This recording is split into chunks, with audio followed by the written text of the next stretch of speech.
Hello बच्चों। तो आप सब लोग कैसे हैं? आशा करते हैं आप सब लोग अच्छे होंगे।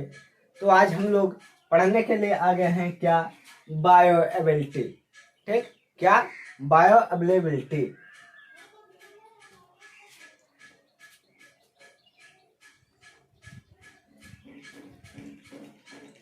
हेलो बच्चों, तो आप सब लोग कैसे हैं? आशा करते हैं आप सब लोग अच्छे होंगे। तो आज हम लोग पढ़ने के लिए आ गए हैं क्या? Bio availability. फार्माकोलॉजी में एक बहुत ही इंपॉर्टेंट टॉपिक होता है क्या? Bio availability. ठीक, तो बायो अवेलेबिलिटी क्या होती है?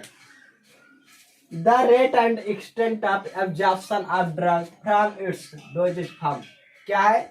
Rate and extent of drug. ठीक, क्या है उसका? एब्जॉर्प्शन।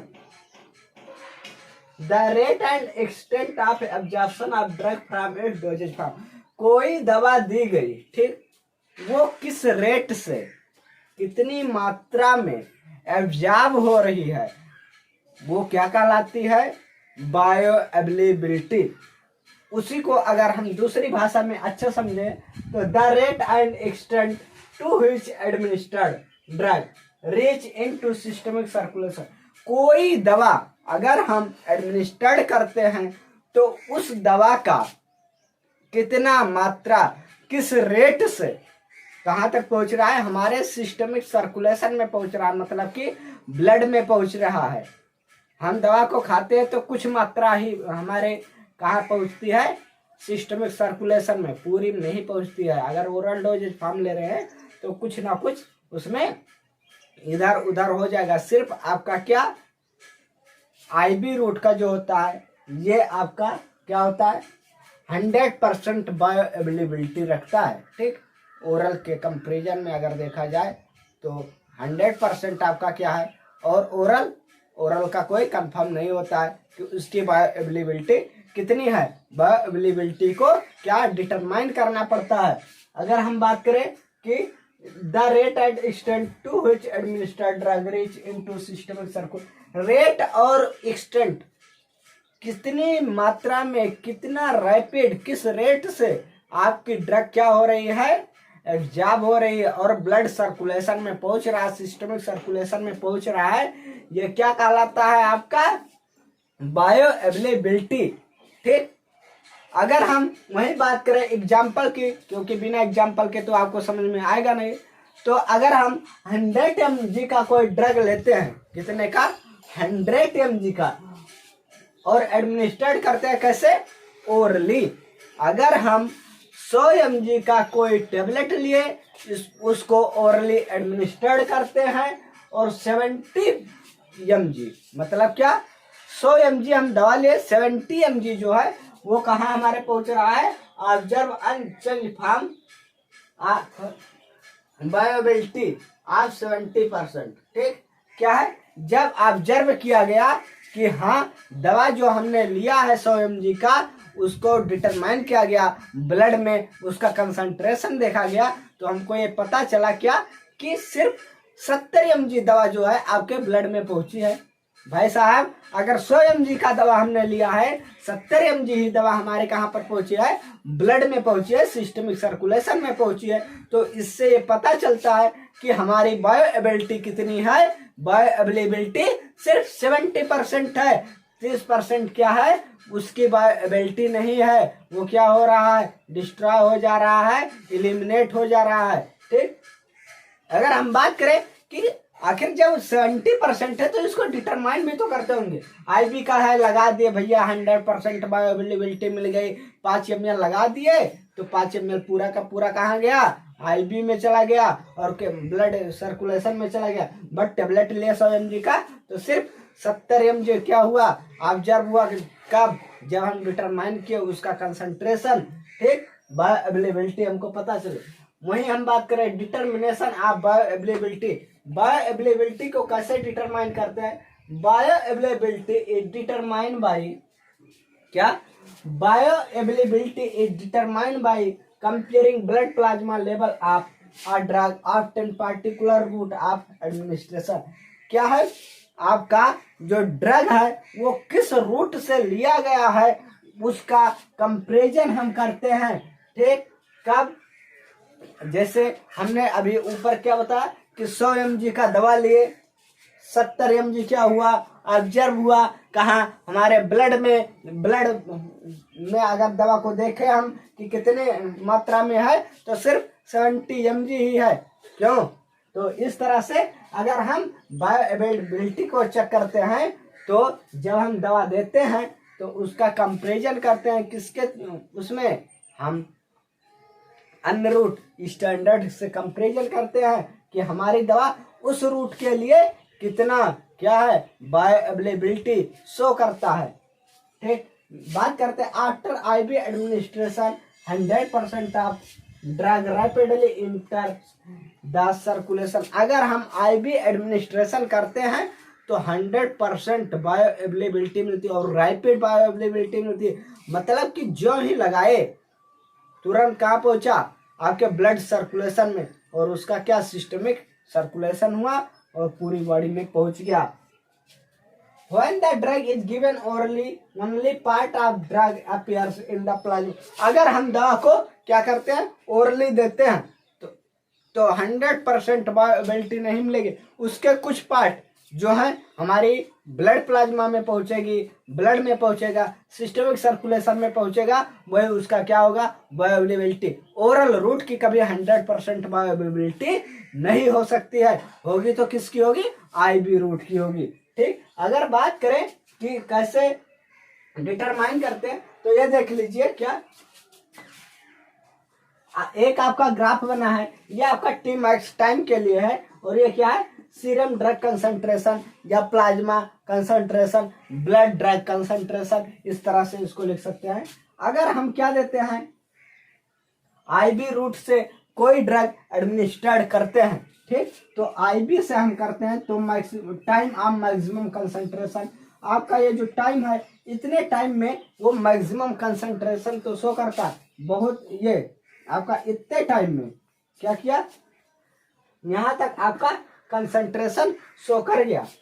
कितने समय, बहुत कम समय लगा, बट क्या मैक्सिमम कंसंट्रेशन चला गया, इतना, इससे ज्यादा कंसंट्रेशन नहीं जा, मतलब 100% जो उसका ड्रग था वो क्या हुआ बायोअवेलेबिलिटी शो कर दिया। तो ये क्या हुआ आईवी रूट की बायोअवेलेबिलिटी टी मैक्स में जाएगी और टाइम। अगर बात करें बायोअवेलेबिलिटी कैसे निकालते हैं तो उसको भी बताते हैं, और ओरल के लिए अगर देखते हैं तो इसमें टाइम बहुत ज्यादा लग जाता है। ठीक, जाएगा यहाँ पर क्या होगा उसका मैक्सिमम कंसंट्रेशन होगा इतने में, वैसा इससे ज्यादा इसका कंसंट्रेशन नहीं बन पाएगा। ठीक, फिर क्या होगा धीरे धीरे उसका क्या आएगा डिक्लाइन फेज आएगा, फिर इलिमिनेट हो जाएगा। ठीक, इलिमिनेशन फेज यहाँ आएगा। ठीक, तो ये क्या है आपका ये यूसी ऑफ ओरल, क्या ये यूसी ऑफ ओरल, ये यूसी का मतलब होता है ये यूसी एरिया अंडर कर्व। तो आपका आईबी का ये जो एरिया है कर्व के अंदर, ठीक, ये क्या है आपका ये यूसी ऑफ आईबी, और ये ओरल में। तो अगर हम बायोअवेलेबिलिटी चेक करते हैं तो क्या होता है ये यूसी ओरल, क्या ये यूसी ओरल अपान ये यूसी आईबी इंटू 100। ठीक, तो ये परसेंटेज में निकल आता है आपका। अगर वहीं बात करें कि ओरल के जगह पर हम और क्या लिख सकते हैं, लिख सकते हैं ये यूसी ऑफ टेस्ट अपान ये यूसी ऑफ आईबी। ठीक, कि हम कोई ड्रग ले रहे हैं वो कई रूट से ले, तो उसको हम टेस्ट में लगा देंगे, ये हमारा टेस्ट हो सकता है, टेस्ट। ठीक, और ये क्या हो सकता है स्टैंडर्ड, स्टैंडर्ड से हमारा टेस्ट हमेशा कंपैरिजन किया जाता है। ठीक, हम अगर वहीं पर बात करें किसकी बात करेंगे फैक्टर अफेक्टिंग बायोअवेलेबिलिटी। ठीक, किसके फैक्टर अफेक्टिंग बायोअवेलेबिलिटी। तो ज्यादातर जगहों पर आपको इस तरह से नहीं पार्टिंग किया जाता है, ऐसे जनरली बता देते हैं, बट हम अच्छे से आप लोगों को बताएंगे कि दो तरह से फैक्टर अफेक्ट करते हैं, एक फार्मास्यूटिकल फैक्टर और दूसरा फार्माकोलॉजिकल फैक्टर। फार्मास्यूटिकल फैक्टर में क्या क्या है पार्टिकल साइज, क्या पार्टिकल साइज छोटा बड़ा होने पर एब्जॉर्प्शन पे इफेक्ट आता है, अगर हाँ एब्जॉर्प्शन पे इफेक्ट आता है। पार्टिकल साइज छोटा है, एब्जॉर्प्शन फास्ट होता है, तो पार्टिकल साइज अगर छोटा है तो उसकी बायोअवेलेबिलिटी भी ज्यादा होगी। ठीक, वही बात करें साल्ट फॉर्म, साल्ट का कौन सा फॉर्म है उसके अनुसार भी बायोअवेलेबिलिटी शो होती है। बात करें क्रिस्टल, आपका जो ड्रग है वो किस फॉर्म में है, क्रिस्टलाइड है, कोलाइड है। ठीक, क्रिस्टलाइन होगा तो ज्यादा फास्ट एब्जॉर्प्शन होगा, कोलाइडल का फास्ट नहीं होता। वाटर ऑफ हाइड्रेशन, कितने वाटर में वो क्या हो सकता है, डिजॉल्व हो सकता है, ये भी उसको इफेक्ट करता है। नहीं तो क्या हुआ, कुछ लोग दवा को ऐसे लिए और थोड़ा सा पानी ले निकल गए, हम भी निकल जाते हैं, ऐसा नहीं है। बट क्या है, आपको लगभग 250 ml पानी की आवश्यकता पड़ती है, 200-250 ml पीना चाहिए, जिससे क्या हो, हमारी ड्रग अच्छे से डिसोल्यूशन उसका हो और क्या हो, एब्जॉर्प्शन हो। ठीक, डिसइंटीग्रेशन, डिसोल्यूशन ये सब अच्छे से होगा तभी एब्जॉर्प्शन हो पाएगा। नेचर ऑफ एक्सिपिएंट, हम जो एक्सिपिएंट यूज कर रहे हैं दवा को बनाने में, इन एक्टिव इंग्रेडिएंट जो भी यूज कर रहे हैं उसका नेचर कैसा है। ठीक, ये भी इफेक्ट करते हैं किसके, बायोअवेलेबिलिटी को।